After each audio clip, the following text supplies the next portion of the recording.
আসসালামু আলাইকুম, আমি লাবণী রহমান চলে আসলাম আরও একটি রেসিপি নিয়ে। 5 রকম সবজি দিয়ে আমি কিভাবে ঝরঝরি খিচুড়ি রান্না করব তা আমি আজ আপনাদের সাথে শেয়ার করব। এখানে আছে 3 রকম ডাল আর চাল, আছে 5 রকম সবজি, পালং শাক আর পুঁই শাক, আলু, গাজর, বরবটি একসঙ্গে আমি পরিষ্কার করে ধুয়ে কেটে নিয়েছি। এখানে আছে কাঁচামরিচ, পেঁয়াজ, রসুন কাটা, এখানে আছে আদা, রসুন, জিরা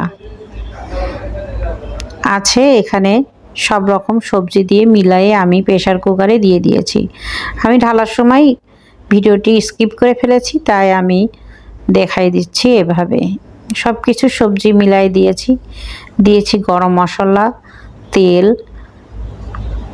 একসঙ্গে মিশ্রিত করে আদা, রসুন, পেঁয়াজ বাটাও আমি এখানে দিয়েছি, আবার আস্ত করেও দিয়েছি হলুদের গুঁড়া, ঝালের গুঁড়া দিয়ে আমি ভালো করে চামচ দিয়ে নেড়ে দিব। চামচ দিয়ে নেড়ে দিয়ে ঢাকনা দিয়ে ঢেকে প্রেসারে আমি বেশি না 3টা সিটি দিয়ে নিয়ে আমার রান্না করা হয়ে যাবে। প্রেসার কুকারে ঝরঝরে ঝটপট খিচুড়ি রান্না সবজি দিয়ে খেতে অনেক সুস্বাদু। যখন মন চাবে তখনই রান্না করে খাবেন। বিশেষ করে সকালের দিকটাই বেশি ভালো লাগে খেতে এমন খিচুড়ি। আর বাচ্চারা অনেক সময় সবজি খেতে চায় না, কিন্তু খিচুড়ি দিয়ে এভাবে ঝরঝরি করে খিচুড়ি রান্না করলে খেতে আসলে ভালোই লাগে। উপর দিয়ে একটু ঘি দিয়ে আর এর সঙ্গে আলু ভর্তা আর ইলিশ মাছ ভাজি দিয়ে খেতেও খুব সুস্বাদু। ভুনা মাংস দিয়ে খেতেও অনেক মজা।